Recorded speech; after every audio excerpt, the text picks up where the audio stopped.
What if the EV revolution we've all been sold might be on the verge of a major shift? Rumors are swirling, and even Elon Musk has reportedly hinted at potential game changers on the horizon from Toyota. For years, we've been hearing the same narrative. Electric vehicles are the future. Gas cars are dinosaurs waiting for extinction, and anyone who says otherwise just doesn't get it. Tesla stock has been on a roller coaster that mostly went up. Legacy automakers have been scrambling to catch up, and billions have been poured into battery technology.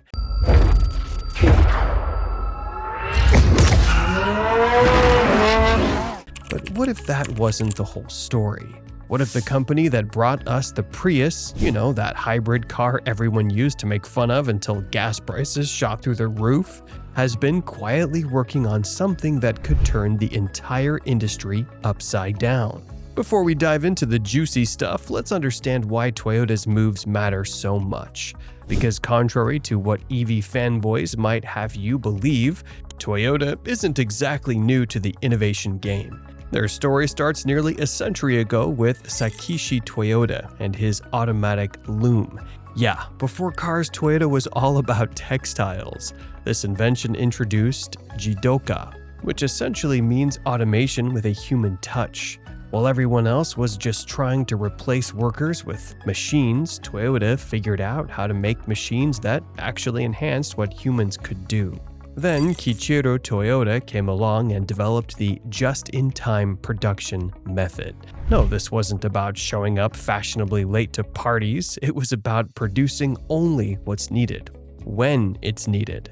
This evolved into the Toyota production system, which completely revolutionized manufacturing worldwide. Fun fact, this is why when you order a Big Mac, they don't make it 3 hours in advance and let it sit there.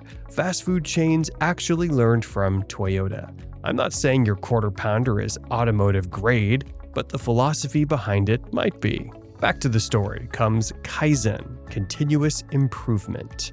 While American auto execs were toasting last quarter's numbers, Toyota's entire workforce from CEO to assembly line was obsessing over shaving seconds off processes and millimeters off material use.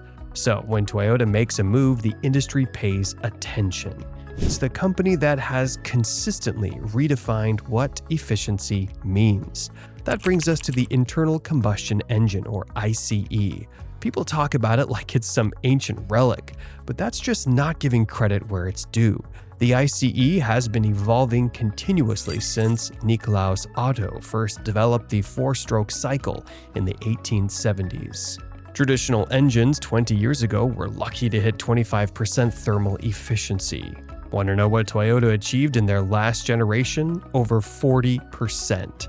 Toyota pioneered variable valve timing when most manufacturers were still using fixed camshafts. They mastered lean burn technology that squeezed more power from less fuel.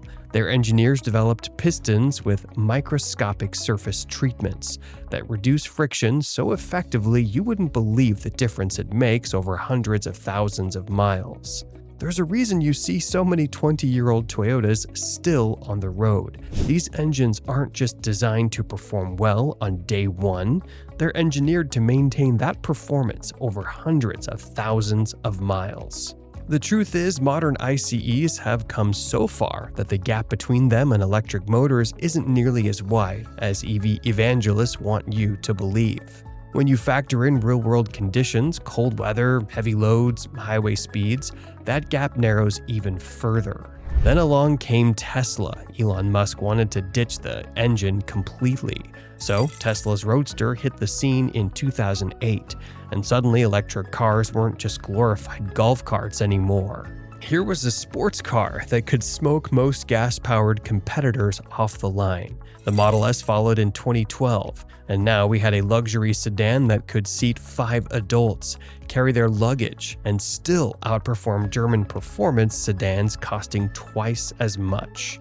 Tesla didn't just build better electric cars, they changed how we think about cars, period. Over-the-air updates, massive touchscreens when everyone else was still using tiny LCD displays, autopilot when adaptive cruise control was considered cutting edge, and a charging network that actually worked when you needed it. Of course, Tesla's valuation skyrocketed past all the traditional automakers combined, even though they were producing a fraction of the vehicles. VW Group dumped billions into their ID electric platform after the diesel scandal. GM promised an all-electric future. Ford launched the Mach-E and F-150 Lightning. It seemed like everyone was converting their assembly lines to churn out EVs, even if it meant cannibalizing their existing product lines. The narrative became so powerful that governments worldwide started setting deadlines for the end of ICE vehicle sales. California, the UK, and the EU all announced plans to ban the sale of new gasoline cars within the next 10 to 15 years. For a while, it seemed like the revolution was inevitable. EVs were the future, ICEs were the past, and the only question was how quickly the transition would happen. But then something interesting started happening around 2023. The hockey stick growth curve for EV sales began to flatten in some markets. Consumer concerns about range, charging, and battery degradation weren't going away. While we're on the subject, let's talk about batteries. Those massive lithium brine pools you might have seen in drone footage, they're depleting groundwater in some of the driest regions on Earth. Local communities in the lithium triangle spanning Chile, Argentina, and Bolivia are increasingly raising alarms about falling water tables and contamination. There's also cobalt. Roughly 70% comes from Democratic Republic of Congo, where mining practices would make your skin crawl. We're talking hand-dug tunnels with zero safety equipment, child labor issues, and environmental practices straight out of the 19th century. And we need this stuff for the highest density batteries. But even if we somehow solve the ethical mining problems, we're facing a basic supply crunch. If even half the world's automakers hit their stated EV targets, we'd need to increase lithium production by about 20 times current levels by 2040. Not double, not triple. 20 times. The math just doesn't add up, especially when you add in the exploding demand for grid storage batteries. A Tesla Model 3 battery pack contains about 10 kilograms of lithium. A grid storage facility to stabilize renewable energy for a small city try thousands of kilograms. And we haven't even touched on the energy intensity of battery production. Those gigafactories Elon keeps building are power-hungry beasts. We all know about the charging factor, public chargers that are broken, payment systems that glitch out, or worst of all, those frustrating moments when you're stuck waiting while someone's left their fully charged EV in the spot for hours. Even with fast charging, you're looking at 20 to 30 minutes minimum for a decent charge. That's not a big deal on a planned trip when you can grab lunch, but it's a showstopper if you're in a hurry or if you don't have reliable charging at home. Battery recycling was supposed to be the answer to many of these problems, but it's proving harder than expected. Unlike lead-acid car batteries, which have recycling rates above 95%, lithium-ion battery recycling is still struggling to reach economic viability at scale. The sheer variety of chemistries and pack designs makes automated disassembly a nightmare. This is precisely why Toyota's approach has been so fascinating to watch. Toyota wasn't sleeping on EVs, they were gaming them out to their logical conclusion. Their internal research, which I've seen portions of, suggests that the battery supply chain couldn't support an all-EV world, at least not in the time frame that policymakers were demanding. So, instead of putting all their eggs in the EV basket, Toyota doubled down on their hybrid technology. They've quietly sold over 20 million hybrids worldwide now. 20 million. That's more than all pure EVs from all manufacturers combined. And each hybrid uses a fraction of the battery materials of a full EV, usually around 1 to 2 kilowatt hours compared to 75 to 100 kilowatt hours in a Tesla. Toyota's calculation was brutally pragmatic. They could reduce more global carbon emissions by selling millions of hybrids than by selling thousands of EVs. The math checks out. I've done the calculations myself. A fleet of 10 million vehicles going from 25 to 50 miles per gallon, which is what a good hybrid does, saves more fuel than converting 1 million vehicles to pure electric. But hybrids were just phase one. While Tesla was getting all the headlines, Toyota was quickly building out the world's most advanced hydrogen infrastructure research program, the Mirai production facility in Japan. The Mirai uses a fuel cell to convert hydrogen directly to electricity, with water vapor as the only emission. Refueling takes 5 minutes, range is comparable to gas cars, and cold weather has minimal impact on performance. The only real downside? Hydrogen infrastructure is still limited, and producing hydrogen cleanly at scale remains challenging. But Toyota never saw fuel cells as their only play in the hydrogen space. They've been quietly developing something far more revolutionary that we are going to talk about. My point is, this multi-pronged strategy lets Toyota hedge against the uncertainties of the energy transition better than any other automaker. They weren't betting everything on batteries working out or hydrogen infrastructure magically appearing overnight. They were building optionality into their very business model. Before we continue, if you're enjoying the video so far, drop a like, comment, and maybe even subscribe. It helps a ton and keeps the content coming. Now, let's talk about what Toyota unveiled in late 2024 that supposedly had Elon Musk shook. What Toyota has developed is essentially a hybrid system on steroids, but with a revolutionary twist. The internal combustion component can run on multiple fuels: gasoline, hydrogen, or synthetic e-fuels.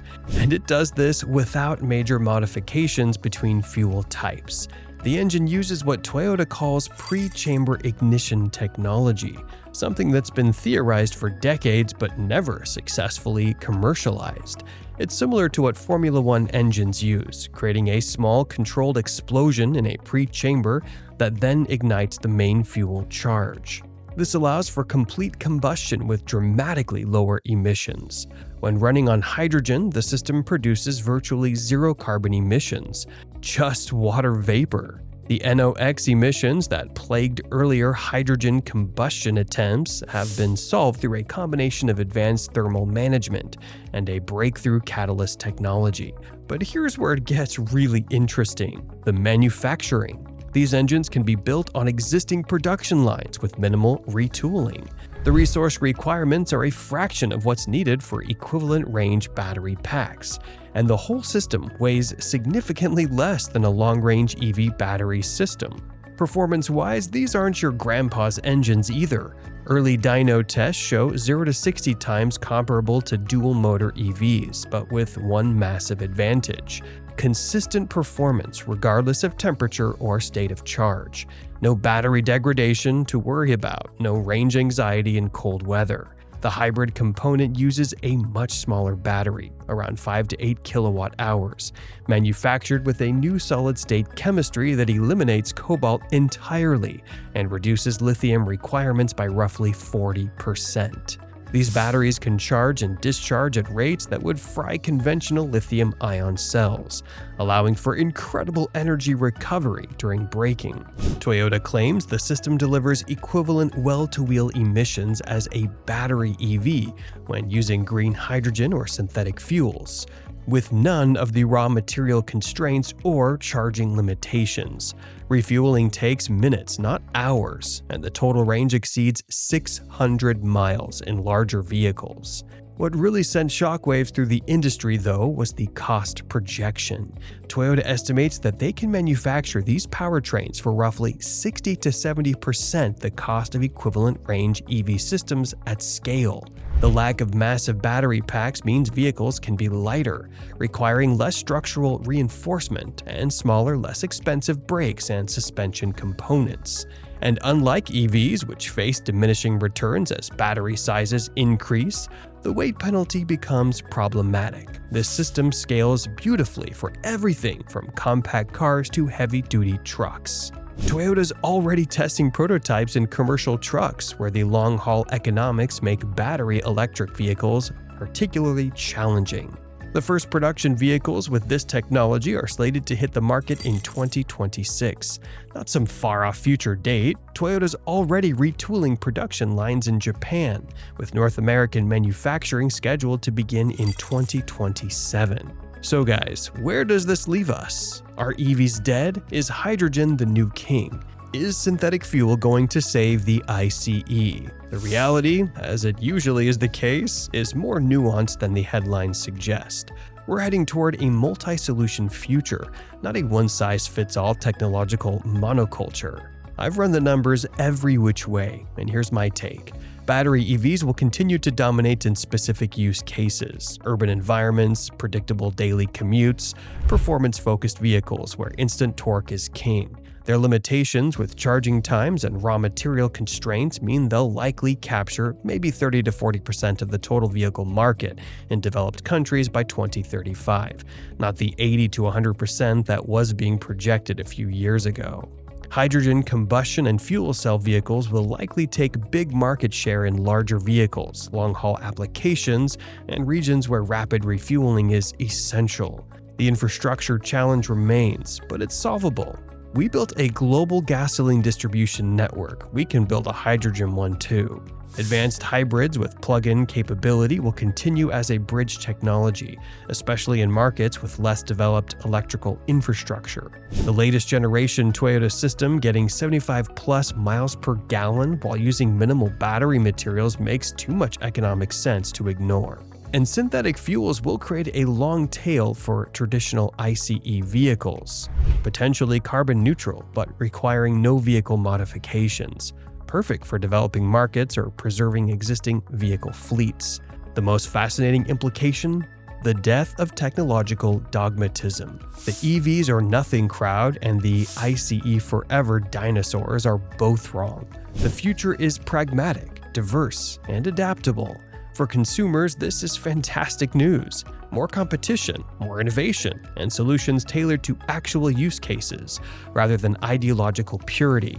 Your next vehicle might be hydrogen-powered, battery electric, a hybrid, or running on synthetic fuel, and any of those choices could be the right one depending on your specific needs. The transportation sector accounts for roughly a quarter of global carbon emissions. What Toyota has shown us is that there are multiple paths to reducing and potentially eliminating those emissions. And perhaps more importantly, they've shown that we don't need to scrap a century of automotive infrastructure and expertise to do it. If all these claims hold true, and Toyota has a history of underselling and over-delivering when it comes to new technology, we're looking at a genuine paradigm shift. Not the end of electrification, but perhaps the end of the assumption that batteries are the only viable path forward for zero-emission transportation. And as someone who spent his life obsessing over cars and how they shape our world, I couldn't be more excited to see how it unfolds. And that's a wrap. So, what do you think? Does Toyota's new engine technology appear to be the game changer it is? Or is the all-electric future still inevitable? Let me know in the comments below. Before you go, make sure to like, comment, and subscribe. And if you want more, click on our other videos. You won't be disappointed. Thanks for watching.